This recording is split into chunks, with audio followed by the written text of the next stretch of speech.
Good morning. Next है अपना 1781 का एक्ट ऑफ सेटलमेंट।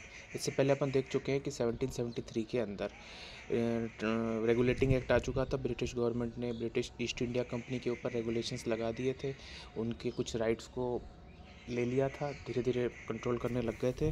अब उसी टाइम पे इन्होंने दो चीज़ें बनाई थी मेन, एक तो गवर्नर जनरल ऑफ बंगाल और सुप्रीम कोर्ट। प्रॉब्लम ये आ गई कि ईस्ट इंडिया कंपनी को कंट्रोल कौन करेगा, गवर्नर जनरल ऑफ बंगाल या फिर सुप्रीम कोर्ट। तो इस एक्ट से ये चीज़ इस वो क्या बोलते हैं, सेटलमेंट की गई, इसीलिए इसको बोला जाता है act of settlement.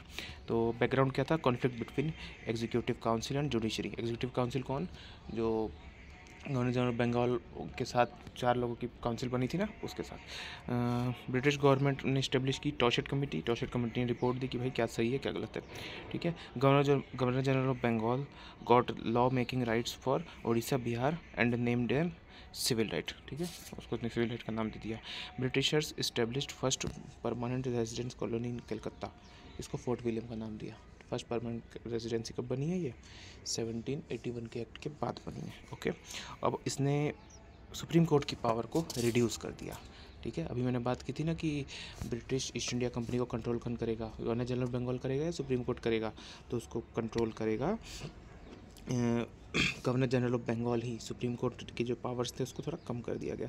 The actions of the servants of the company and their official capacity related to revenue were exempted from jurisdiction of supreme court. Now they are answerable to governor general of only. ठीक है, अभी ये वाली बात अपन ने की।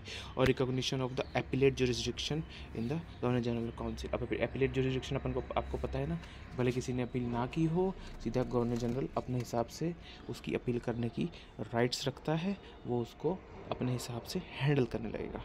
ठीक है, और इन्होंने मॉमडन लॉ और मुस्लिम लॉ दोनों के लिए अलग अलग लॉ बना दिए थे। मुस्लिम मॉमडन्स का केसेस मॉमडन लॉ के हिसाब से, मुस्लिम लॉ के हिसाब से चलेंगे, और हिंदूज़ के हिंदू लॉ के हिसाब से चलेंगे। ठीक है।